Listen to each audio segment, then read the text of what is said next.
ध्यान रहे शांता, सब्जी में नमक ज्यादा ना हो। जी। ओके, जल्दी करो। और हाँ, जो मिठाइयाँ बताई हैं महेश को भेजकर मार्केट से जल्दी मंगा लेना। जी मैम साहब। ओके। अरे शर्मा जी, इस बात की तो आप बिल्कुल टेंशन मत लीजिए। बस आप लड़के वालों को लेकर आइए, लड़का और लड़की एक दूसरे को पसंद कर लें, बस फिर हमें कोई दिक्कत नहीं है। तो ठीक है मास्टर जी, 10 बजे तक पहुँचते हैं। जी ठीक है शर्मा जी। जी क्या हुआ, क्या कह रहे थे शर्मा जी? और लड़के वाले कब तक पहुंचेंगे? अरे कुछ नहीं, शर्मा जी बोल रहे थे लड़के वालों की डिमांड कुछ ज्यादा है। देखो जी, पैसा तो आनी जानी चीज है, हमारे लिए हमारी बेटी की खुशियों से बढ़कर कुछ भी नहीं है। बस अब ये रिश्ता हाथ से नहीं जाना चाहिए। हाँ मैंने बोल दिया है, आप उनको लेकर आइए, लड़का और लड़की एक दूसरे को पसंद कर लें, बस फिर हमें कोई दिक्कत नहीं है। हम अपनी बच्ची की खुशी के लिए अपनी हैसियत से कुछ ज्यादा ही देने की कोशिश करेंगे। बिल्कुल, आप इन बातों को छोड़िए और ये बताइए लड़के वाले कब तक आ रहे हैं? हाँ उन्होंने 10 बजे का टाइम कहा था, वो लोग बस आते ही होंगे। तुम सारी तैयारी जल्दी से कर लो। और हाँ, दीक्षा बेटी को बोलो थोड़ा जल्दी तैयार हो, वो लोग बस आते ही होंगे। जी ठीक है, मैं देखती हूँ। अरे दीक्षा बेटा, तुम अभी तक तैयार नहीं हुई? मम्मा, मैं आपके पास नहीं रह सकती क्या? शादी करना ज़रूरी थोड़ी ना है। बेटा, लड़कियां तो पराया धन होती हैं, उन्हें तो दूसरे घर जाना ही होता है। अब मुझे भी तो तुम्हारे पापा शादी करके ही लाए थे ना। लेकिन मम्मा। बेटा टेंशन मत लो, आपके पापा ने देखा है उनको, लड़का बिजनेसमैन है, तुम्हें बहुत खुश रखेगा। देखना, तुम्हारी शादी भी हम धूमधाम से करेंगे, तेरे चाचा जी की तरह नहीं जिन्होंने अपनी बेटी की शादी में कुछ भी नहीं दिया था। चलो अब उठो और जल्दी से तैयार हो जाओ, लड़के वाले आते ही होंगे। अरे मास्टर जी, बड़ी भाग्यशाली है आपकी बेटी, जो हमारे लड़के और फैमिली दोनों को पसंद आ गई। इससे पहले ना जाने कितनी लड़कियां देखी इसने, पर इसे कोई पसंद ही नहीं आई आज से पहले। बड़ी ही समझदार और संस्कारों वाली है हमारी बेटी। हमारा बेटा भी किसी मामले में कम नहीं है, लाखों में एक है हमारा लाल। जी ये तो और भी अच्छी बात है। वाह भाई वाह, दोनों ही बच्चे पढ़े लिखे और संस्कारी हैं। इससे बड़ी खुशी की बात और क्या होगी हमारे लिए। तो फिर देर किस बात की, कुंडलियां मिलवाकर शुभ मुहूर्त निकलवाइए। जी बिल्कुल। अच्छा तो मास्टर जी, बच्ची से पूछ के बता देना, चलते हैं।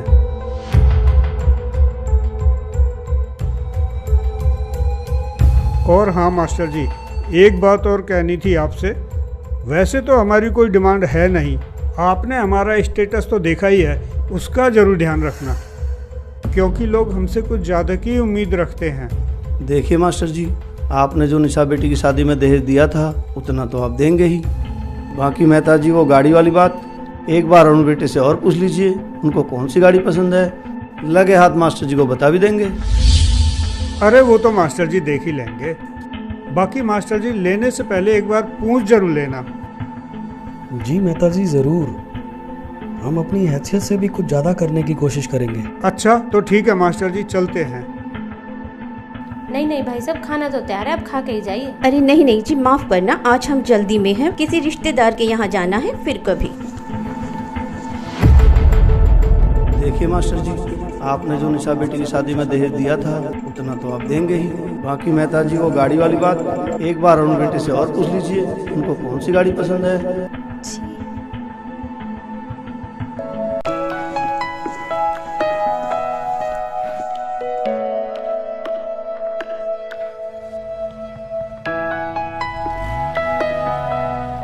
ठीक है तो मास्टर जी, चलता हूँ, इजाज़त दीजिए। अरे नहीं नहीं शर्मा जी, आप तो खाना खाकर ही जाना।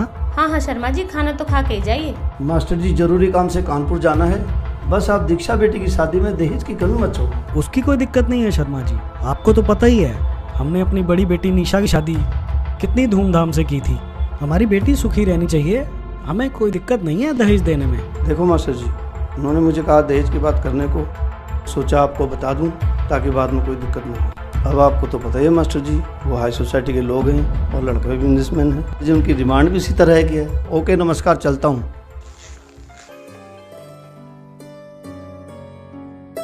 अरे बेटा, अब क्या हुआ तुम्हें?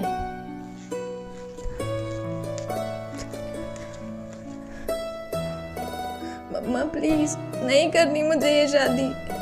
अरे बेटा, तुम्हें तो खुश होना चाहिए। कितना अच्छा परिवार मिला है तुम्हें। जैसे निशा बेटी की शादी धूमधाम से हुई है, वैसे ही तुम्हारी शादी भी हाई सोसाइटी में होगी, तुम्हारी बहन निशा की तरह। हाँ मम्मा, ऐसी जगह शादी कर दो कि मैं भी रोज रोज मरने की सोचूं दीदी की तरह। दीक्षा बेटा, ये क्या बोल रहे हो आप? मरने की बात और निशा के मन में हो नहीं सकता। हाई सोसाइटी में शादी हुई है उसकी, बढ़िया घर बार है, भला वो क्यों सोचेगी ऐसा? बेटा सच सच बताओ, बात क्या है? हाँ हाँ दीक्षा, बोलो बेटा बोलो। पापा, जिन्हें आप हाई सोसाइटी के और अच्छे व्यक्ति मानते हो, वो एक नंबर के घटिया और लालची लोग हैं। मैं जब पिछले महीने निशा दीदी के घर गई थी तो मैंने देखा।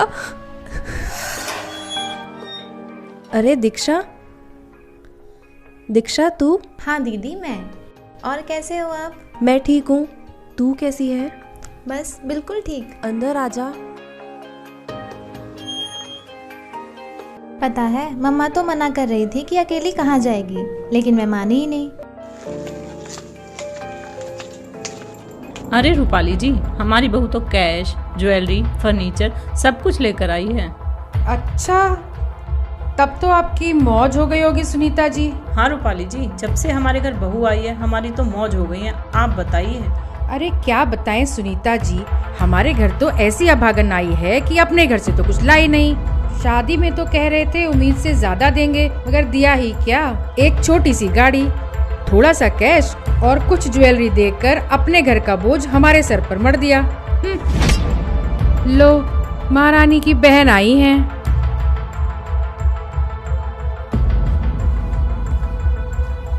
नमस्ते मौसी जी। नमस्ते मौसा जी। नमस्ते बेटा, आओ बैठो। अरे मेरे कपड़े कहाँ हैं? जी वो तो अलमारी में रखे हैं।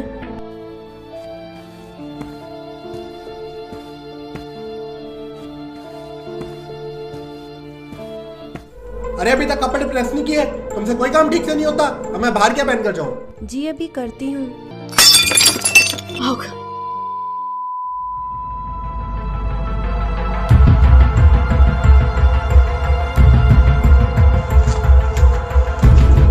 अरे देख कर नहीं चल सकती, करम जली, नुकसान कर दिया। ध्यान कहाँ रहता है तेरा? अरे इसके तो रोज के यही काम है। मेरी किस्मत ही खराब है जो ऐसी वाइफ मिली। नुकसान करने में सबसे आगे और काम करने में। हाँ।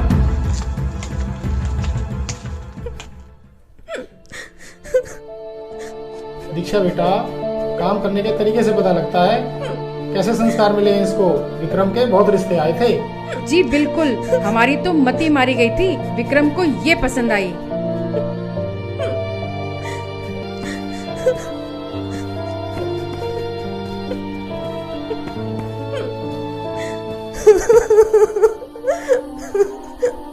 दीदी, क्या आप रोजाना इसी माहौल में रहते हो?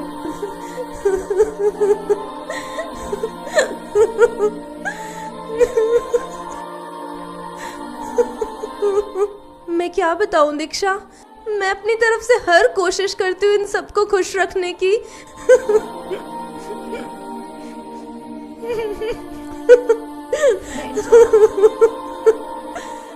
लेकिन इनके ऐसे व्यवहार से कभी कभी मन करता है कि सुसाइड कर लूं, बस ऐसे लोगों से छुटकारा मिल जाए। नहीं दीदी, नहीं दीदी, ऐसी बातें मत बोलो। दीक्षा, तुम्हें मेरी कसम, तुम मम्मी पापा को ये बात नहीं बताओगी, नहीं तो वो लोग बहुत परेशान हो जाएंगे। कितने अरमानों से उन्होंने मेरी शादी की थी।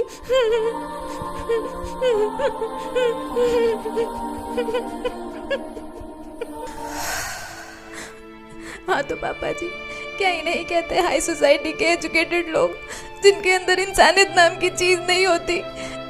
छी, बाहर में जाए ऐसी सोसाइटी। बस दीक्षा, बस करो। अपने हिसाब से हमने रिश्ता अच्छा ही देखा था, और क्या नहीं किया हमने निशा की शादी में। लेकिन तो तुम क्या चाहती हो? तुम्हारे चाचा की तरह ऐसे समाज में तुम्हारी शादी कर दूं जो किसी रीति रिवाज को नहीं मानते? माफ करना पापा जी, लेकिन कौन से रीति रिवाजों को मानने की बात कर रहे हैं आप?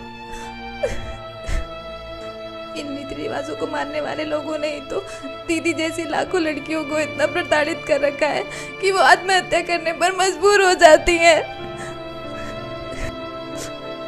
और रही बात मीनाक्षी दीदी की, तो मैं आपको उनकी सच्चाई बताती हूँ कि चाचा जी ने किस सोसाइटी में शादी की है अपनी बेटी की।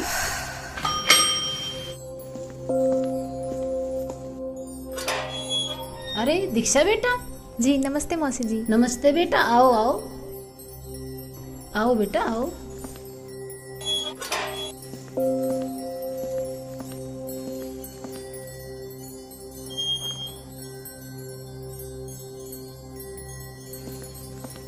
अरे मीनाक्षी, देखो तो जरा कौन आया है। बेटा बैठो।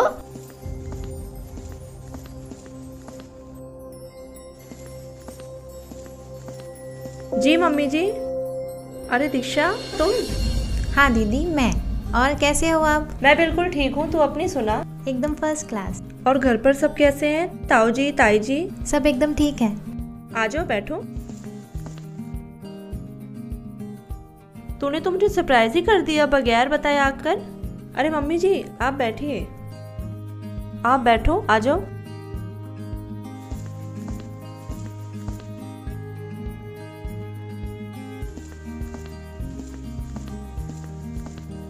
और सुना बेटा, घर पर सब कैसे हैं?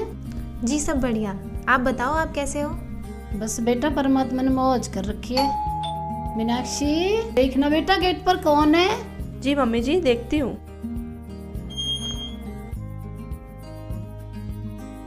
अरे दीक्षा बेटी आई है क्या? नमस्ते मौसा जी। नमस्ते जीजू। नमस्ते बेटा, बैठो बैठो आप। और कैसे हो बेटा? जी बिल्कुल ठीक। और दीक्षा क्या कुछ चल रहा है आजकल? कुछ नहीं जीजू, IAS की तैयारी कर रही हूँ। ये तो बहुत ही अच्छी बात है।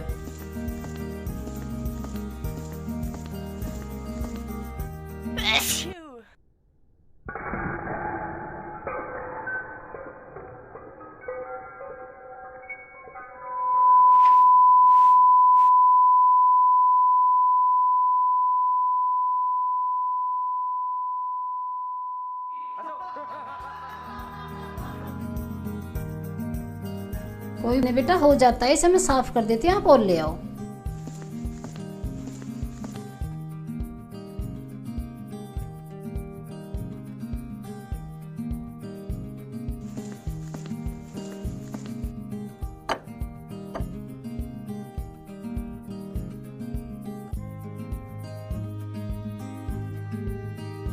और दीक्षा बेटा पापा ठीक है? जी मौसा जी। मीनाक्षी बेटा, दीक्षा बेटा को अपने कमरे में ले जाओ। दूर से आई है, थक गई होगी, आराम कर लेगी। जी पापा जी। चलो दीक्षा।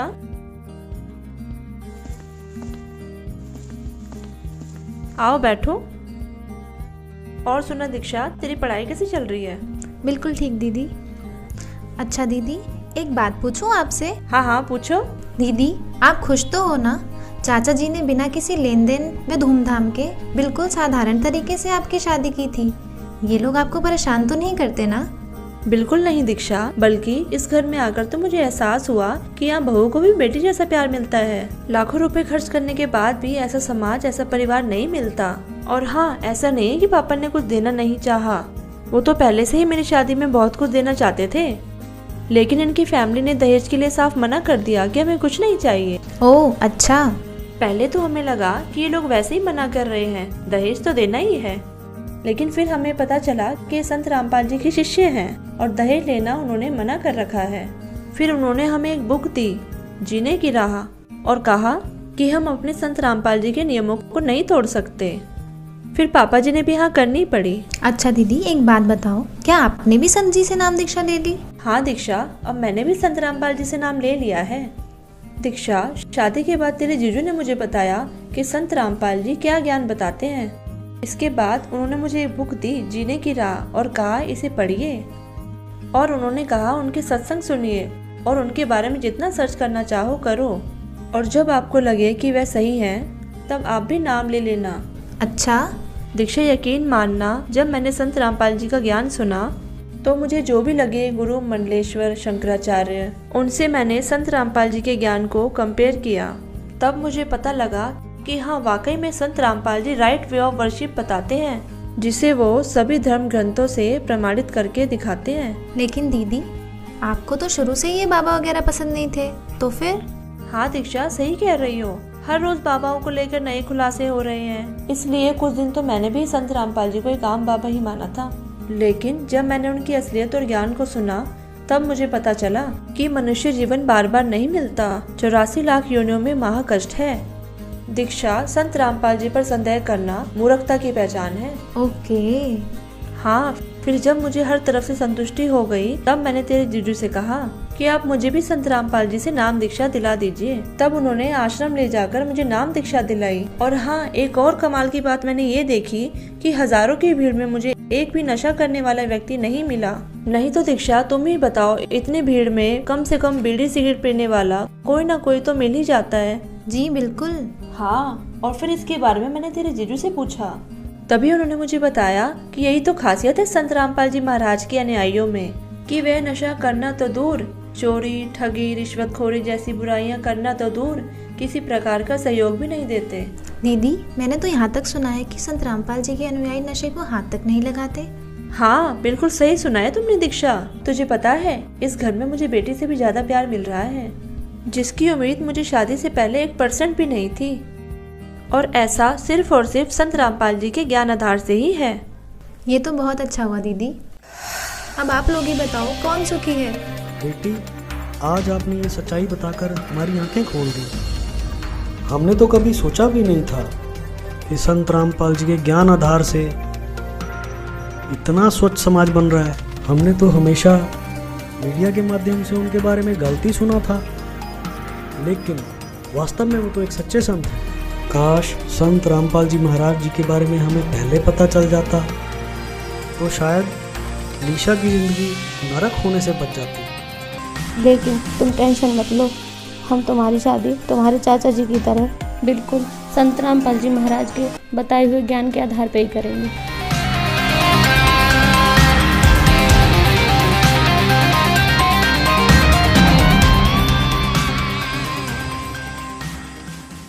तो परमात्मा की शरण में आने के बाद वही विवाह आज आप देख रहे हो, उस परमेश्वर की कृपा से परमात्मा ने हमारा ज्ञान हटा दिया।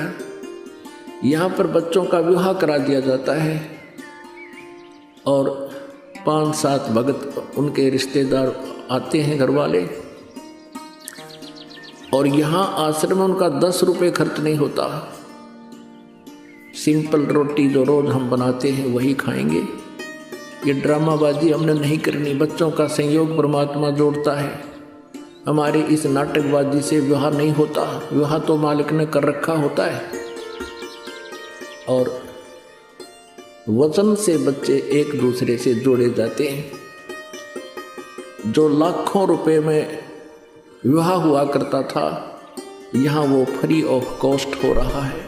तो संस्कार चेंज कर दिए परमात्मा ने, वो हमारा लेन देन खत्म कर दिया, और एक न्यारी उमंग होती है ऐसे सिंपल ब्याह करने में।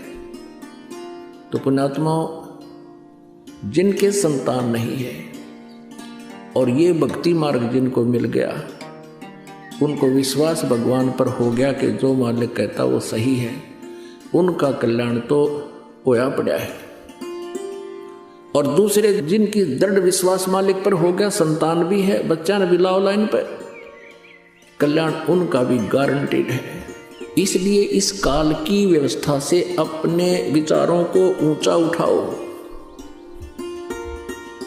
परमात्मा पर विश्वास रखो। जो वो करते हैं वो सही करते हैं।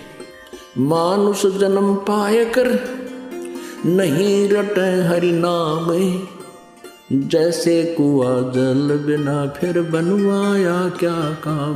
दोस्तों, आपने देखा कि जब दीक्षा संत रामपाल जी महाराज से नाम उपदेशी परिवार में जाती है, तो ये देखकर हैरान हो जाती है कि देश में ऐसे भी परिवार हैं जो दहेज लेना पाप समझते हैं। कठोर से कठोर कानून बनाने के बाद भी सरकार की नीतियां दहेज लोभियों के सामने बोनी प्रतीत हो रही हैं। लाखों परिवारों को इस दहेज रूपी राक्षस ने बर्बाद कर दिया। संत रामपाल जी महाराज के आध्यात्मिक ज्ञान से दहेज जैसी बुराई ही नहीं बल्कि अन्य बुराइयों का भी अंत होता जा रहा है। दोस्तों, संत रामपाल जी महाराज के भक्ति नियमों पर चलते हुए इनके शिष्यों ने एक मिसाल कायम की है कि न तो दहेज लेंगे और न ही दहेज देंगे। संत रामपाल जी के इस नियम पर चलते हुए एक खुशहाल और सभ्य समाज तैयार हो रहा है। लाखों शादियां बिना दहेज बिना बाहरी आडंबर के हो रही हैं, जिससे समाज में सुख और शांति स्थापित हो रही है।